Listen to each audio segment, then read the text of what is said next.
Alors, pour vous dire qu'aujourd'hui, en cette journée de lutte contre l'homophobie et la transphobie, je suis vraiment contente d'être arrivée au Parlement ce matin en voyant le drapeau arc-en-ciel sur un des mâts de l'Assemblée. Je pense que c'est une façon très simple de poursuivre le travail d'éducation, de sensibilisation, quand un Parlement au grand complet envoie le message que l'homophobie, la transphobie, ça n'a pas sa place sur notre territoire. Je pense que c'est tout le monde en sort gagnant par rapport à ça.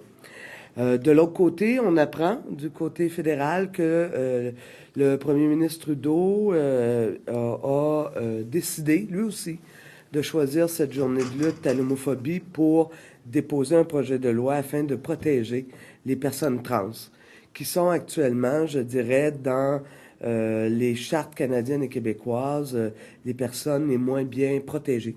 Alors donc, je pense que je vois plutôt d'un bon œil l'ajout de cette nouvelle catégorie de discrimination, si je peux dire ainsi, sur la question d'identité de genre.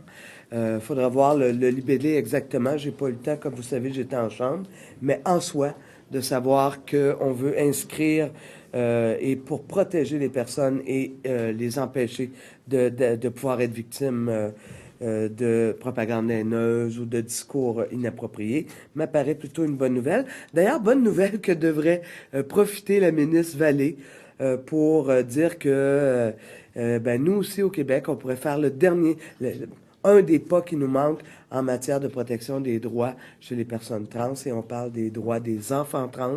Vous savez, la semaine dernière, j'ai déposé un projet de loi.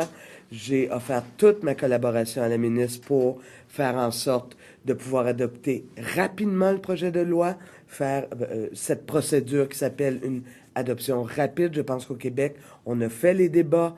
On a eu la commission parlementaire en 2013 lors du projet de loi 35, la commission parlementaire sur les règlements l'an dernier. Alors, il ne nous reste plus qu'à corriger et faire en sorte que les enfants soient aussi protégés. Donc, si M. Trudeau est prêt à l'inscrire dans sa charte, pourquoi que le Québec serait tout simplement pas prêt à donner les mêmes droits aux enfants trans en modifiant le Code civil?